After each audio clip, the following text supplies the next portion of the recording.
Hi dear friend, हम सभी देख रहे हैं स्ट्रेंथ ऑफ मटेरियल। और स्ट्रेंथ ऑफ मटेरियल का ये चैप्टर नंबर 3 चल रहा है, जिसका ये लेक्चर नंबर 3 है। ठीक है, लेक्चर नंबर 3 यहाँ पे लिख देता हूँ, लेक्चर नंबर 3। ठीक है, और लेक्चर नंबर 3 में हम आज देखने वाले हैं कि डिफरेंट बीम जो हैं उनके ऊपर जो लोडिंग अप्लाई होती है उसके बेस पे उसका कहाँ डिफ्लेक्शन होता है। इसके प्रीवियस तो मैंने बता दिया कि डिफ्लेक्शन किस प्रकार से होता है, स्लोप कितना आता है, ये सारा कुछ तो बता दिया कि कहाँ स्लोप आता है कहाँ नहीं आता है, ये सारा कुछ आपको बता दिया। अब मैं यहाँ पे बताने वाला हूँ कि कुछ उसके स्टैंडर्ड जो रिजल्ट आए हैं, स्टैंडर्ड रिजल्ट, उसके बेस पे हम उसको कैलकुलेट कर लेते हैं। तो कुछ स्टैंडर्ड जो रिजल्ट आए हैं, स्टैंडर्ड फॉर्मूला बोल सकते हो स्लोप ऑन डिफ्लेक्शन का, तो वो चीजें यहाँ पर देख सकते हैं। ठीक है, तो मैं डिफरेंट बीम लेकर आपको सारा कुछ मैं बता दूंगा। ठीक है, सारा कुछ आपको आइडिया मिल जाएगा।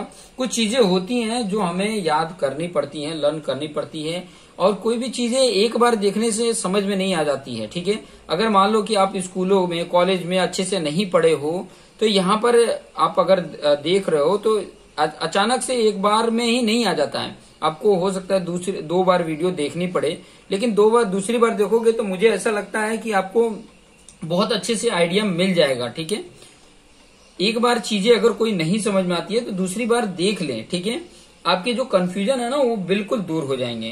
तो चलिए डिफरेंट बीम्स लेकर और उनके लोडिंग के बेस पर क्या उनके डिफ्लेक्शन आते हैं, कहाँ स्लोप आता है, वो सारा कुछ मैं कैलकुलेट करके बताता हूँ, मतलब फॉर्मूला बताता हूँ। आगे ये फॉर्मूला कैसे आए वो चीजें भी मैं बताऊंगा। जैसे यहाँ पे पहला देख सकते हो, पहला पॉइंट क्या है, जैसे इस प्रकार का बीम है, ये देख सकते हैं। ठीक है, कैंटिलीवर बीम है, यहाँ पर ये पी लोड लग रहा है। जब ये पी लोड लग रहा है, ध्यान देना। ठीक है, जब ये पी लोड लग रहा है तो इसका डिफ्लेक्शन किस प्रकार से आता है, डिफ्लेक्शन किस तरीके से आता है, इस तरीके से आता है, तो पता ही है। ठीक है, इस प्रकार से डिफ्लेक्शन आता है। मतलब यहां से लेकर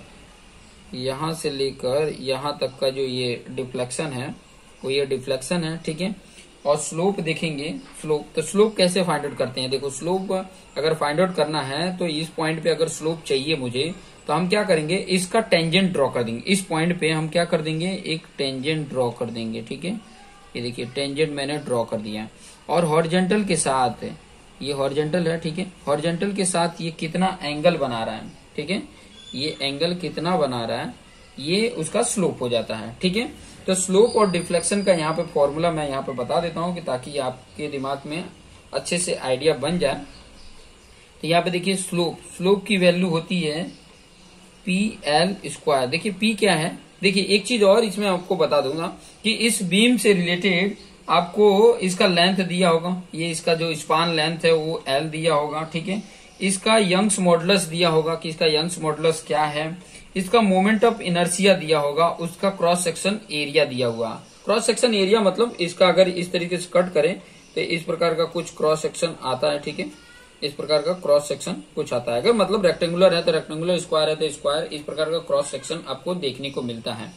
तो ये चीजें दी हुई होंगी। और यहाँ पे जो ये मोमेंट ऑफ इनर्शिया है, ठीक है, अगर आप लोगों ने मोमेंट ऑफ, देखिए मोमेंट ऑफ इनर्शिया मैंने बेसिक डिप्लोमा लेवल का मैंने पढ़ा के रखा है। आप स्ट्रक्चर मैकेनिक्स, मेरे प्लेलिस्ट में जाइए, स्ट्रक्चर मैकेनिक्स में जाइए, वहां पर मैंने काफी सारे मोमेंट ऑफ इनर्शिया से रिलेटेड वीडियो बनाए हैं। वो चीजें देख के आप अपना कॉन्सेप्ट भी क्लियर कर सकते हैं। हालांकि डिटेल में मैं आगे पढ़ाने वाला हूं, आगे जब ये चैप्टर आएगा, आई थिंक मेरे ख्याल से लास्ट चैप्टर है, तो लास्ट चैप्टर जब आएगा तो मोमेंट ऑफ इनर्शिया को भी एकदम डिटेल में डीप में पढ़ाऊंगा।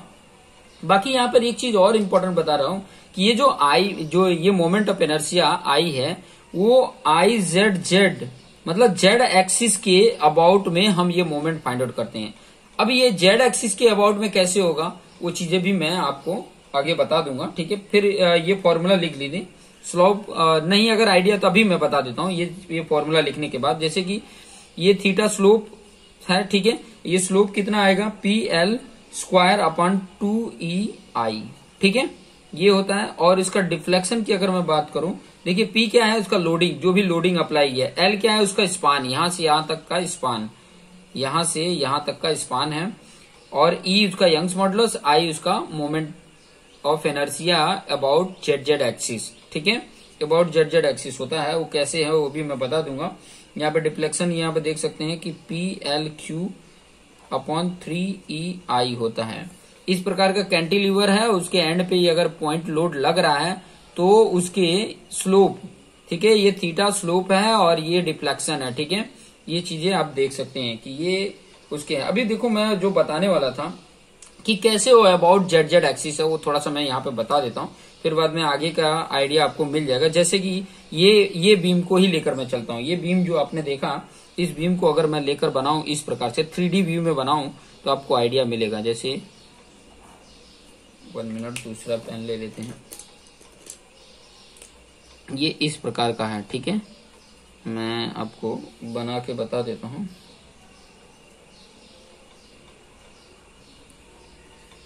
थोड़ा सा 3D व्यू बनेगा तो आपको आइडिया मिलेगा।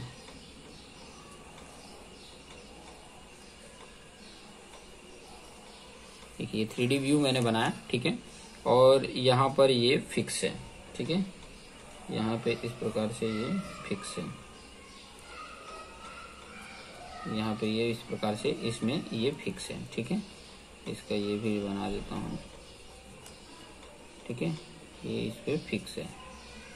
आप देख सकते हैं कि इसके साथ ये फिक्स है, ठीक है। अभी ये फिक्स है तो यहाँ पे देखो, अगर इसको मैं अगर बनाता हूँ, ये क्रॉस सेक्शन की बात कर रहा हूँ, अगर मेरा जो एक्सिस बनाता हूँ ये एक्स होता है, ये मेरा वाई होता था और ये मेरा जेड होता था। तो यहाँ पर अगर आप देखोगे इस फिगर में, अगर मैं आपको बताऊं तो ये वाला पार्ट एक्स एक्सिस वाला होता था, ये वाला एक्स एक्सिस और वाई एक्सिस, तो ये पार्ट आएगा। लेकिन हम क्रॉस सेक्शन कौन सा लेते हैं, ये वाला क्रॉस सेक्शन लेते हैं। तो इसमें क्या आ रहा है, वाई और जेड ही आ रहा है ना, वाई जेड ही आ रहा है।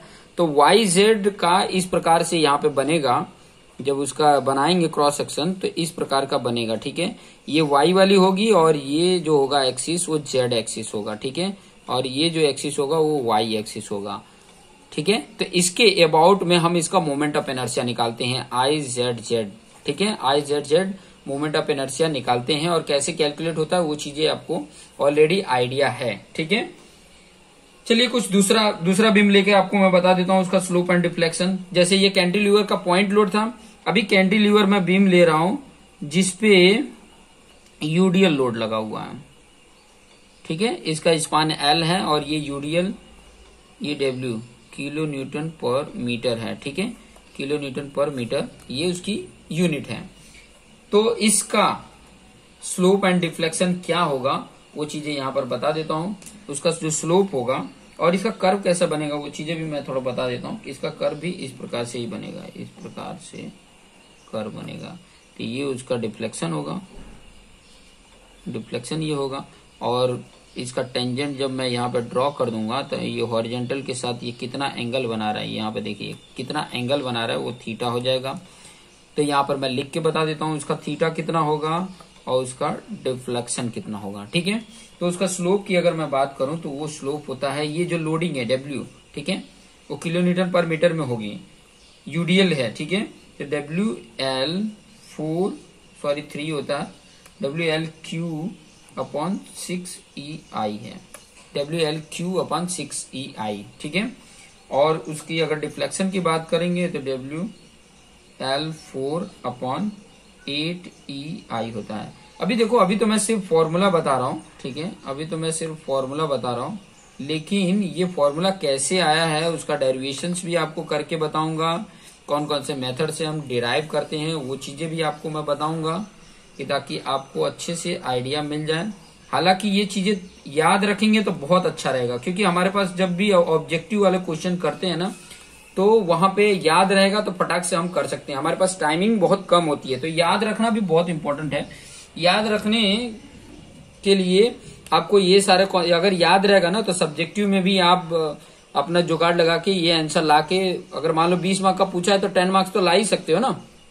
तो इस प्रकार से भी आप कैलकुलेट कर सकते हो, ठीक है।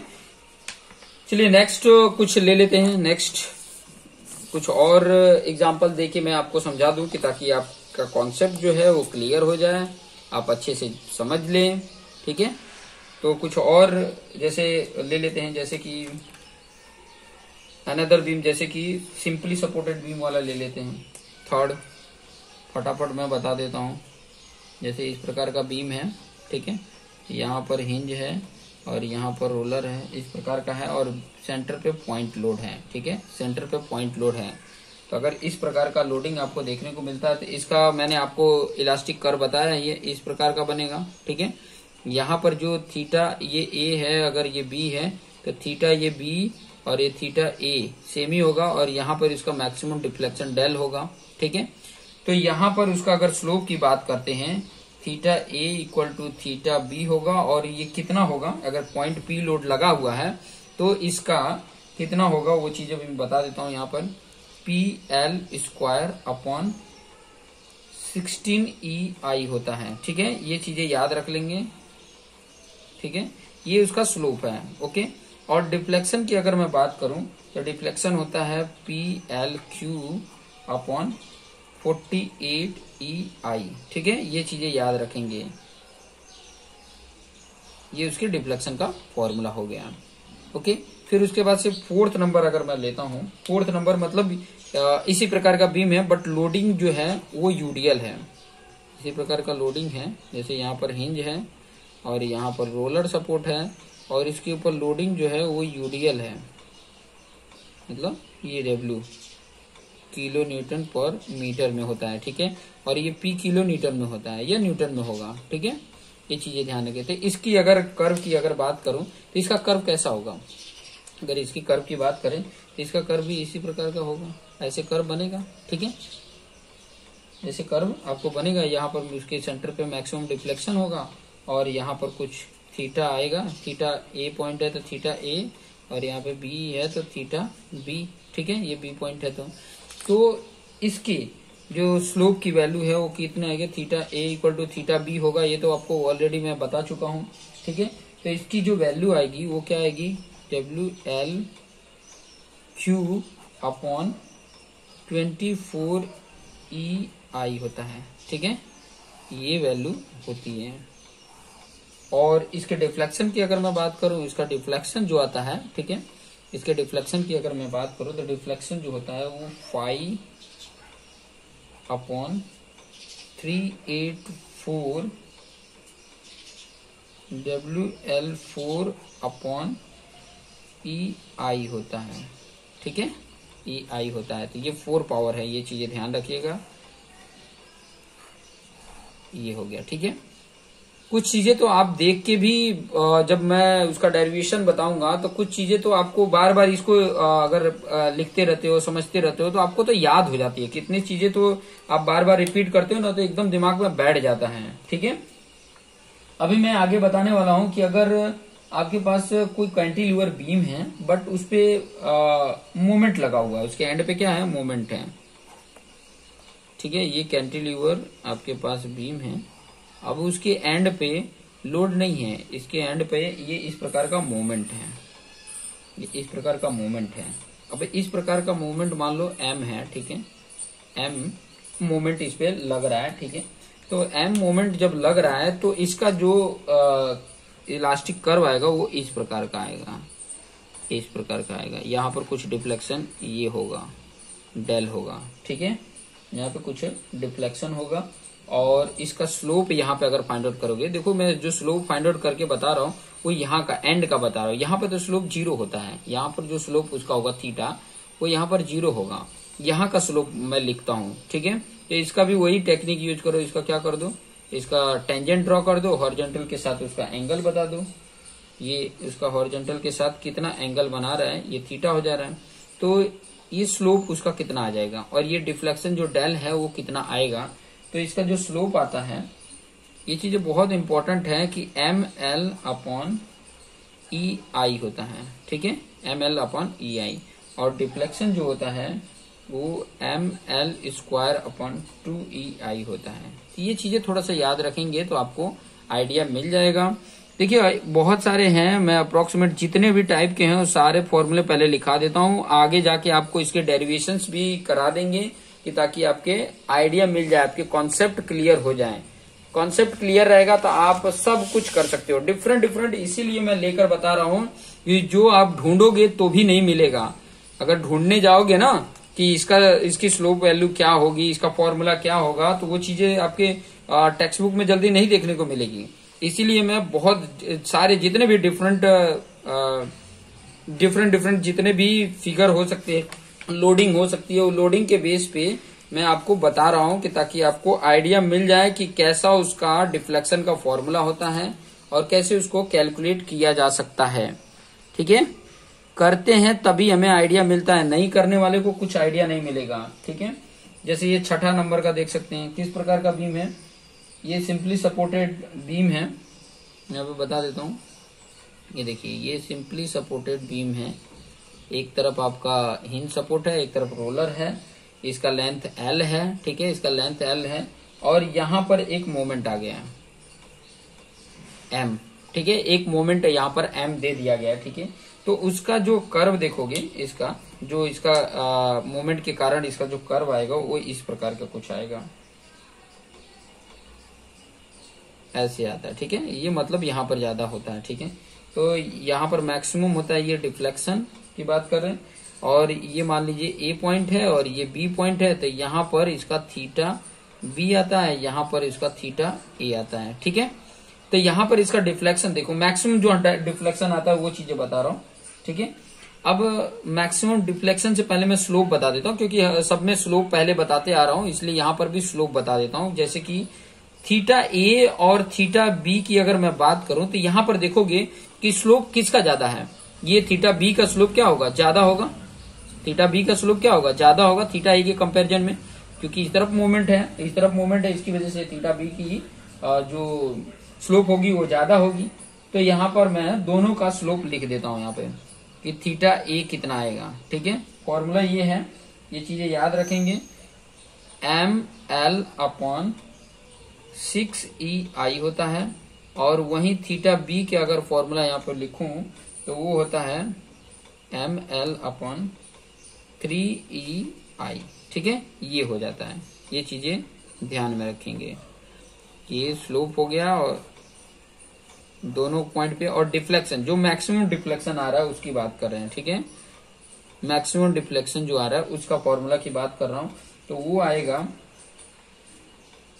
ML/9√3 EI। ये सब चीजें आपको बुक्स में ढूंढोगे तो जल्दी नहीं मिलेगा, इसलिए मैं यहाँ पर ये सारा फॉर्मूला बता देता हूँ। ठीक है, एक बार आप अपने कोई सीट या ब्लैंक सीट लेकर और अपने बेडरूम में इसको चिपका लो, 2-4 बार दिन में 2-4 बार देखो, मुझे ऐसा लगता है कि सारा कुछ याद हो जाएगा। ठीक है, जितना भी है सब याद हो जाएंगे।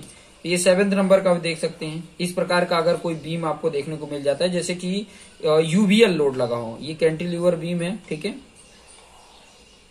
पॉइंट लोड देख लिया कैंटिलीवर बीम पे और यूडीएल देख लिया।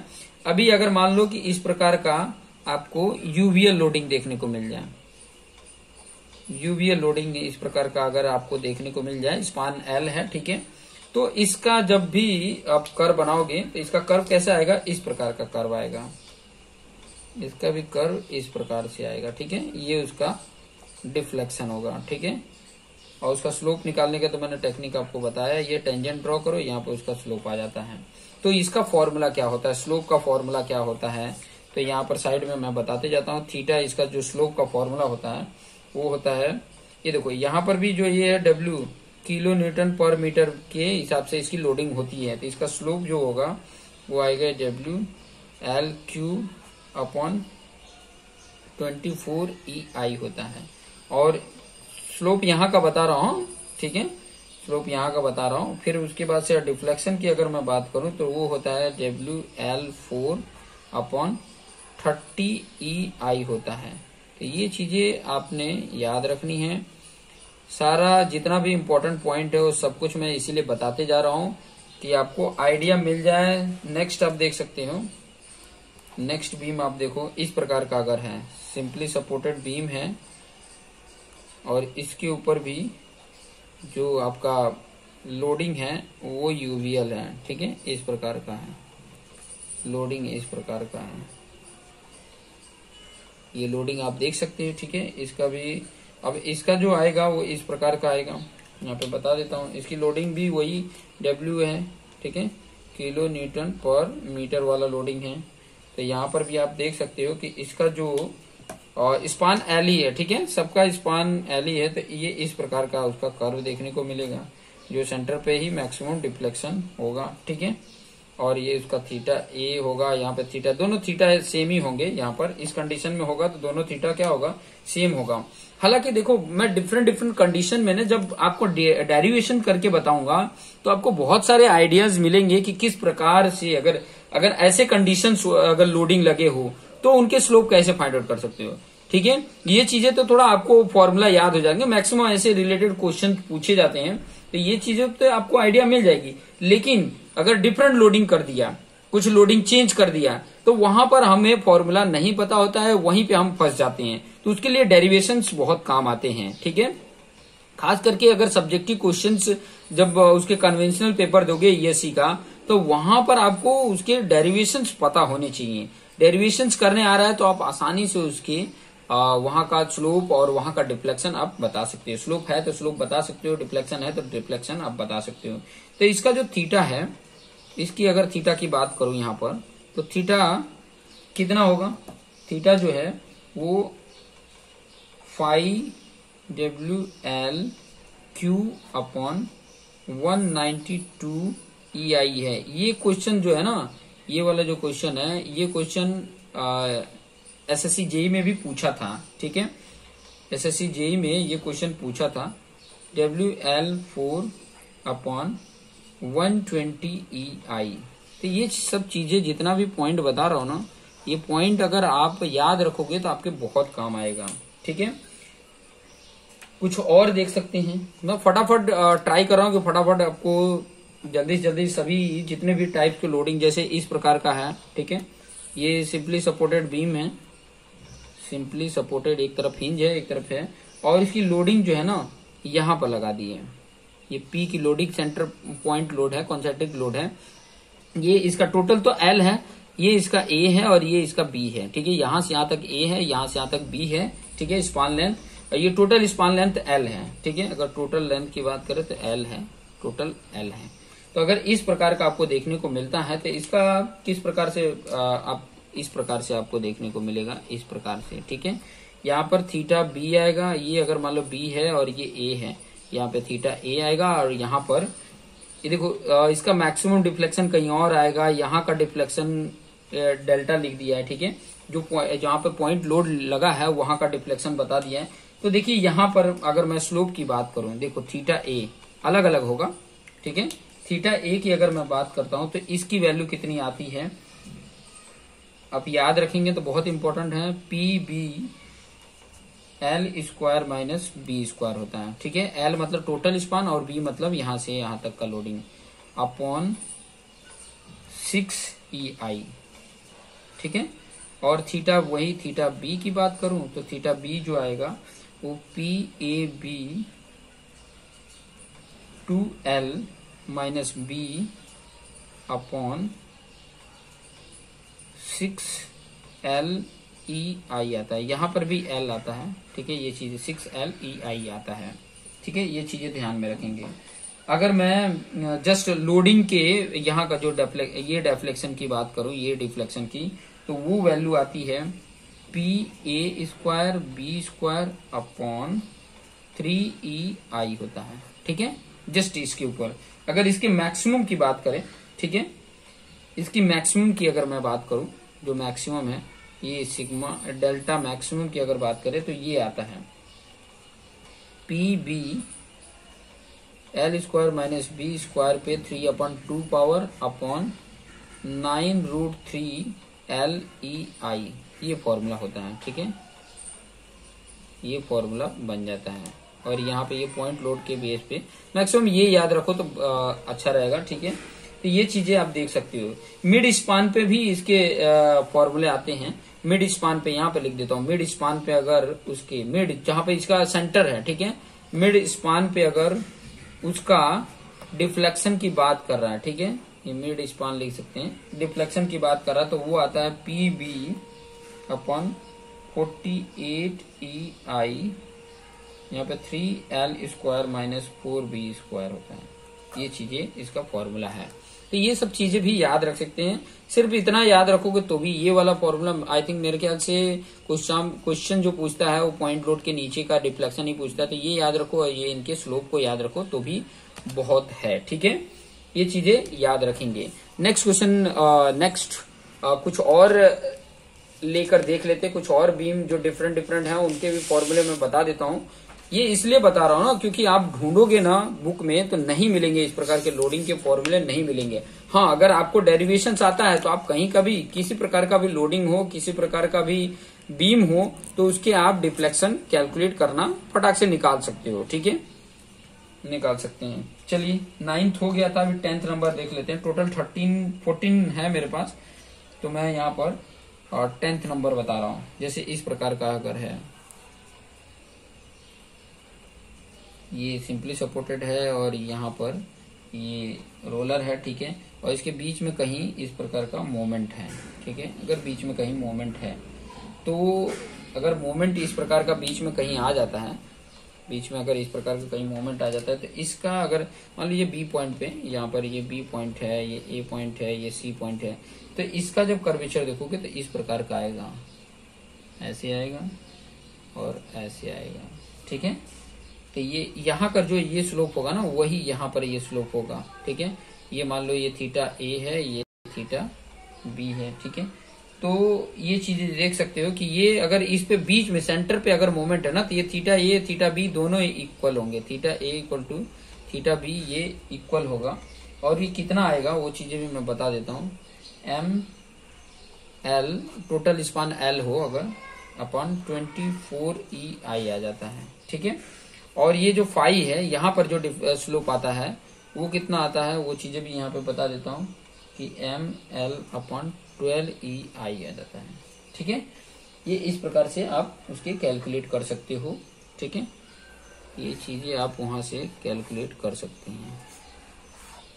ओके, फिर उसके बाद से अगर 9th नंबर की 11th नंबर की अगर मैं बात करूं तो 11th में इस प्रकार का अगर कोई अगर आपके पास देखने को मिल जाता है, अगर इस प्रकार का बीम देखने को मिल जाए कि प्रॉप कैंटिलीवर बीम है। ठीक है, प्रॉप कैंटिलीवर बीम किसको बोला जाता है कि मतलब उसके एक तो फिक्स है, दूसरे एंड पे भी एक सपोर्ट है। ठीक है, और यहाँ पर बोल दिया है कि ये कोई मोमेंट है। ठीक है, यहाँ पर ऐसा मोमेंट दे दिया तो इसके जो कर्वेचर देखोगे वो इस प्रकार से कुछ देखने को मिलेगा, ऐसे देखने को मिलेगा। ठीक है, ऐसे देखने को मिलेगा मतलब यहाँ पर उसका डिफ्लेक्शन आएगा। ठीक है, और ये डिफ्लेक्शन कितने डिस्टेंस पे आता है तो 2l/3 होता है। ये इतने डिस्टेंस पे मैक्सिमम उसका डिफ्लेक्शन आता है। ठीक है, तो उसका फॉर्मूला क्या हो जाता है वो चीजें बता देता हूँ। उसका स्लोप जो होगा वो स्लोप भी आपको बता देता हूँ कि स्लोप कितना होगा। ठीक है, ये वाला जो स्लोप की बात कर रहे हैं, यहाँ पर जो थीटा है वो स्लोप की बात कर रहे हैं, वो आता है आपका m, जो ये मोमेंट लगा हुआ है क्योंकि लोडिंग तो यही लेकर आपको शो कर रहा है। तो ml/4ei होता है। और इसके डिफ्लेक्शन की अगर मैं बात करूं तो डिफ्लेक्शन जो होता है वो ml², ये l है, ml²/27ei होता है। ठीक है, ये चीजें आप मैं जितना भी पॉइंट बता रहा हूँ आप लिख लीजिए। ठीक है, लिख के रखिए, बाकी तो जब डेरिवेशन कराएंगे तो वहां पर तो आपको आइडिया तो मिल ही जाएगा। ठीक है, 12 नंबर का आप देख सकते हैं। ठीक है, आई थिंक मेरे ख्याल 28 मिनट हो गया, फटाफट इसको कर देते हैं कि 30 मिनट में सारे हो जाएं। 12 नंबर का आप देखिए कि ये कैंटिलीवर आपके पास बीम है। ठीक है, मतलब कैंटिलीवर नहीं है, ये फिक्स बीम है। ठीक है, फिक्स बीम अगर आपको ऐसे देखने को मिल जाए और उसके ऊपर लोडिंग ये P है, जो यहाँ से यहाँ तक देखो टोटल L है, यहाँ से यहाँ तक देखोगे तो ये टोटल L है। ठीक है, और ये A है और ये B है। ठीक है, इसका लेंथ A और इसका लेंथ B है। तो इसका जब कर्व आप देखोगे तो इस प्रकार का आपको देखने को मिलेगा, ये इस प्रकार को आपको देखने को मिलेगा। ठीक है, इस प्रकार का देखने मतलब दोनों साइड पे जो थीटा है स्लोप है वो 0 होगा। यहाँ पर भी ये B पॉइंट है, मान लो ये A पॉइंट है सपोर्ट, तो दोनों पे स्लोप जो होगा ना वो 0 होगा। ठीक है, यहाँ पर कुछ स्लोप होगा, यहाँ पर स्लोप होगा, लेकिन ये जो सपोर्ट है वहां पर उसका स्लोप क्या होगा 0 होगा। लेकिन डिफ्लेक्शन ये होगा, ये यहाँ पर जो मैक्सिमम जहां पर भी मैक्सिमम आ रहा है उसकी बात करें, मतलब जो लोडिंग के नीचे है उसकी बात कर रहा हूं मैं, तो वो आता है PAQ B Q upon 3EILQ होता है, 3EILQ होता है। तो ये चीजें ध्यान में रखेंगे, ठीक है, ये चीजें ध्यान रखेंगे। अगर मान लीजिए एक चीज और इसमें आपको समझ में आ गया होगा कि अगर कोई फिक्स सपोर्ट है ना तो वहां पर स्लोप 0 ही होता है, ये चीजें आप समझ जाइएगा, ठीक है। 30 नंबर की अगर बात करूं तो अगर इस प्रकार का फिक्स सपोर्ट है, यही जो फिक्स सपोर्ट था, ठीक है, तो वो पॉइंट लोड अलग डिफरेंट जगह पे लगा था, अभी सेंटर पे लगा देते हैं, सेंटर पे, ठीक है, ये सेंटर पे है, सेंटर पे लगा हुआ है, ठीक है। अगर सेंटर पे लगा हुआ है तो उसका कर्व कैसे बनेगा, सेंटर पे अगर है तो उसका कर्व इस प्रकार से बनेगा, ठीक है, मतलब ये भी L/2 है और ये भी L/2 है, ठीक है। इस प्रकार का अगर कंडीशंस होता है तो उसका जो डेल आता है, ठीक है, जैसे कि जो सिंपली सपोर्टेड आप बनाए थे इसका, जैसे ये सिंपली सपोर्टेड था, ठीक है, सिंपली सपोर्टेड था तो उसके ऊपर ये सेंटर पे पॉइंट लोड होता था, तो उसका ये इस प्रकार का यहाँ पर उसके डेल कितना आता था, इसका डेल अगर देखते थे तो PLQ अपॉन 48 EI आता था। तो यहाँ का जो डेल है ना, यहाँ का जो डेल है, वो जो डेल अगर फिक्स का होता है, ध्यान से समझना, फिक्स का होता है तो 1/4 डेल सिंपली सपोर्टेड का होता है, ठीक है। तो अब यहाँ पे देख सकते हो कि इसकी वैल्यू यहाँ पे पुट कर दो, PLQ अपॉन 48 EI, तो कितनी वैल्यू आ जाती है, वैल्यू अगर आप देखोगे तो कितनी वैल्यू यहाँ पर आ जाती है, तो PLQ अपॉन 192 EI आ जाता है, यहीं पे लिख देता हूँ, PLQ अपॉन इसका 4 से मल्टीप्लीकेशन करोगे तो 192 EI आ जाता है। तो ये चीजें भी आप यहाँ से कैलकुलेट कर सकते हैं। और देखेंगे स्लोप तो वहां पर 0 ही होगा, स्लोप देखोगे दोनों जगह पे वो क्या होगा, 0 ही होगा, ये चीजें भी आपको पता चल गई। और उसी की जगह पे ये चीजें अगर यूडियल लोड लगा होता, जैसे 14 की अगर मैं बात करूं कि ये जो आपका बीम है इसके ऊपर अगर यूडियल होता तो उसका भी स्लोप कैसा होता, इस प्रकार का ही होता, इस प्रकार से इसका स्लोप होता, ये उसका मैक्सिमम होता, ठीक है। तो ये जो होता है ना, इसका देखो, इसकी डेल की अगर मैं बात करूं तो सिंपली सपोर्टेड जब हम निकालते थे, ये सिंपली सपोर्टेड था, ठीक है, सॉरी, यहाँ पर ये हिंज सपोर्ट है और यहाँ पर ये रोलर सपोर्ट है, और इसके ऊपर यूडीएल लगा होता था तो इसका ये डिफ्लेक्शन आता था, और यहाँ का डिफ्लेक्शन हम क्या लिखते थे, इसका डिफ्लेक्शन जो आया था वो 5WL4 अपॉन 384 EI आया था। तो यहाँ का जो डिफ्लेक्शन होता है ना, यहाँ का जो डिफ्लेक्शन की बात करें, देखो एंड पे स्लोप तो 0 होगा, यहाँ का जो डिफ्लेक्शन होता है ये फिक्स का इक्वल टू 1/5 सिंपल होता है, तो वहां पर 1/4 था, यहाँ पे 1/5, तो यहाँ पर 1/5 इंटू 5, देखो WL4 अपॉन 384 EI आया, तो ये 5 कैंसल आया, कितना वैल्यू अगर आप यहाँ पे देखो, यहाँ पे लिख देता हूँ, चलो यहीं पे लिख देता हूँ, कितनी वैल्यू आई, WL4 अपॉन 384 EI आ जाता है। ये चीजें आपको देखने को मिल गई, ठीक है। तो ये चीजें भी याद रखेंगे तो आपको बहुत ही काम आएगा। तो ये इतने सारे डिफरेंट मैंने कंडीशन लेके बता दिए, ये डिफरेंट कंडीशन देखो, आपके पास जब ये डेरिवेशन समझ में आ जाएंगे ना तो आप खुद ही डिफरेंट लोडिंग लगाओ, अलग अलग जगह पे लोडिंग लगाओ, कोई जरूर थोड़ी ना कि जो दिया है वही लोडिंग हो, आप अपने हिसाब से अलग अलग लोडिंग लगा के और उसके स्लोप और डिफ्लेक्शन फाइंड आउट कर लोगे, ठीक है। उसके फॉर्मूले खुद बना लोगे, फॉर्मूले आप खुद बना लोगे जब डेरिवेशन आपको आ जाएगा। डेरिवेशन करने के लिए भी बहुत सारे कई सारे मेथड हैं, ठीक है, उन मेथड को हम देखेंगे कि कैसे स्लोप और डिफ्लेक्शन फाइंड आउट करने के तरीके होते हैं, ठीक है, कैसे उसके फाइंड आउट करते हैं। आगे मैं कुछ और चीजें भी इसके साथ लेकर आऊंगा, आगे कुछ और भी पॉइंट लेकर आऊंगा डिफरेंट, क्योंकि देखो जितना हम करेंगे ना, जितना इनके विषय में जितना भी इनके पॉइंट्स को लेकर हम कैलकुलेट करेंगे उतना ही, क्योंकि देखो जब कंबाइन से लेकर आएंगे ना तब और आइडिया मिलेगा, कुछ कॉम्बिनेशंस रख कर लेकर आएंगे, कुछ और इसके डिफरेंट एप्लीकेशंस को लेकर आएंगे तो आपको आइडिया मिलेगा। तो ये आई थिंक 34 मिनट हो गया है, तो देखते रहिए और अपने आप को बेस्ट बनाते रहिए। Thank you for watching this video.